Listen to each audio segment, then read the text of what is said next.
பிரியமான தெய்வனுடைய பிள்ளைகளே, ஆண்டவராகிய இயேசுவின் நாமத்தினாலே இருதயத்தின் ஆழத்திலிருந்து இந்த கால வேளையில் உங்களுக்கு நல்வாழ்த்துக்கள். சங்கீதங்களின் புஸ்தகம் 4வது சங்கீதம் 1வது வசனத்தை வாசித்து இந்த நாளுக்காக நாம் ஜெபிப்போம். என் நீதியின் தேவனே, நான் கூப்பிடுகையில் எனக்கு செவிகொடும். நெருக்கத்தில் இருந்து எனக்கு விசாலத்தை உண்டாக்கினீர். எனக்கு இறங்கி என் விண்ணப்பத்தை கேட்டருளும். என் அன்பு தேவனுடைய பிள்ளைகளே, சங்கீதக்காரன் நெருக்கத்தின் சூழ்நிலையில் ஆண்டவரை நோக்கி கூப்பிடுகிறார். ஆண்டவரே, என்னுடைய நெருக்கத்தில் எனக்கு நீர் செவிகொடும்.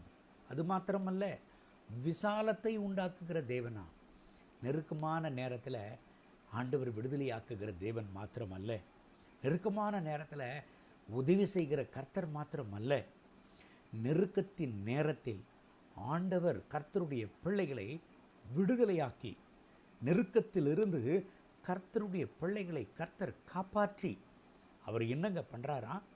சங்கீதங்களின் புஸ்தகம் 91 14 மற்றும் 15வது வசனத்தை வாசிக்க கேட்போமா? அவன் என்னிடத்தில் வாஞ்சியாய் இருக்கிறபடியால் அவனை விடுவிப்பேன். என் நாமத்தை அவன் அறிந்திருக்கிறபடியால் அவனை உயர்ந்த அடைக்கலத்திலே வைப்பேன். அவன் என்னை நோக்கி கூப்பிடுவான், நான் அவனுக்கு மறு உத்தரவு அருளி செய்வேன். ஆபத்தில் நானே அவனோடு இருந்து அவனை தப்புவித்து அவனை கனப்படுத்துவேன். தேவனுடைய பிள்ளைகளை நெருக்கமான நேரத்தில், ஆபத்தான நேரத்தில், நெருக்கடியான நேரத்தில் கர்த்தருடைய பிள்ளைகளுக்கு கர்த்தர் உதவி செய்கிற தேவன் மாத்திரம் அல்ல, அவர்களுடைய எல்லைகளை விசாலமாக்குகிற தேவன்.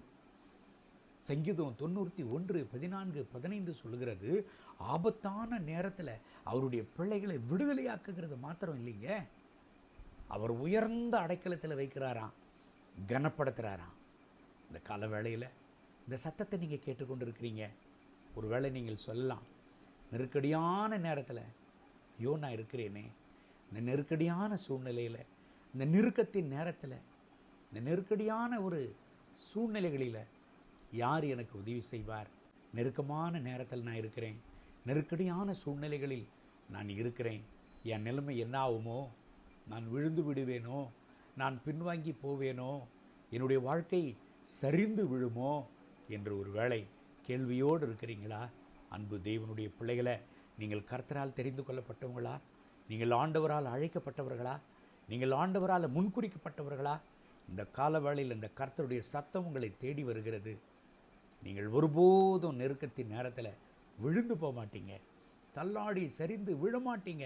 அதற்கு பதிலாக ஆண்டவர் உங்கள் எல்லைகளை விசாலமாக்குவார், உங்களை விடுவித்து கனம் பண்ணி உங்களை உயர்த்துவார். இந்த கர்த்தருடைய வார்த்தையின்படி கர்த்தர் உங்களை ஆசீர்வதித்து இந்த நாள் முழுவதும் நடத்துவாராக. கண்களை மூடி ஜெபிப்போமா? அன்பின் ஆண்டவரே, இந்த காலவேளையில் என்னோடு சேர்ந்து ஜெபித்து கொண்டிருக்கிற என் அன்பு சகோதர சகோதரிகளுக்காக ஜெபிக்கிறேன். இவர்களை ஆசீர்வதியும். என் தேவனே, யாரெல்லாம் நெருக்கத்தின் சூழ்நிலைகளில் இருந்து இந்த சத்தத்தை கேட்டு இந்த ஜெபத்தோடு இணைந்து ஜெபித்து கொண்டிருக்கிறார்களோ இவர்களுக்கு உதவி செய்யும். இவர்கள் துக்கம் சந்தோஷமாக மாறட்டும். இந்த நெருக்கடியான நேரம் இவர்கள் வாழ்க்கையில் ஒரு உயர்வை உண்டாக்கட்டும். இந்த நெருக்கடியான நேரம் இவர்கள் வாழ்க்கையில் ஒரு கனத்தை உண்டாக்கட்டும். இவர்கள் வாழ்க்கையில் தகப்பனே ஒரு விசாலத்தை காண்பார்களாக. தகப்பனே, நான் உபத்திரவப்பட்டது நல்லது, அதன் நிமித்தம் உம்முடைய பிரமாணங்களை நான் கற்றுக்கொண்டேன் என்று சங்கீதக்காரன் துதித்தது போல இவர்களும் உம்மை நோக்கி துதிக்கட்டும், உம்மை நோக்கி மகிமைப்படுத்தட்டும். இந்த கால வேளையில் இவர்களுடைய நெருக்கத்தின் சூழ்நிலைகளை எல்லாவற்றும் மாற்றிவிடும். இவர்கள் துக்கத்தை சந்தோஷமாக மாற்றும். இவர்கள் கண்ணீரை துடையும். இவர்கள் கதறல்களை எடுத்து போட்டுரும்.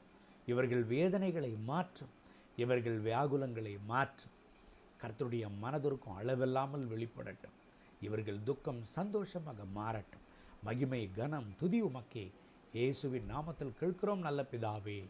ஆமேன், ஆமேன்.